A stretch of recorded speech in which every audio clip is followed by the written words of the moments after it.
اللهم يا من على العرش استوى، يا من خلق فسوى وقدر فهدى، وأعطى كل شيء خلقه ثم هدى،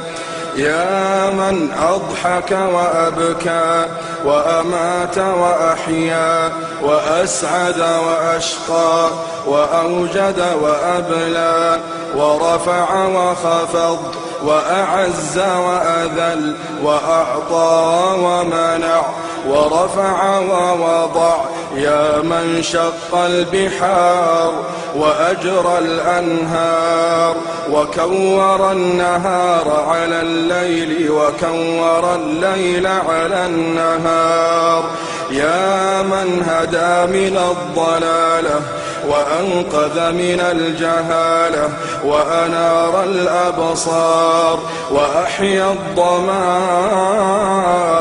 والأفكار، يا من تسمع كلامنا وترى مكاننا وتعلم سرنا وعلانيتنا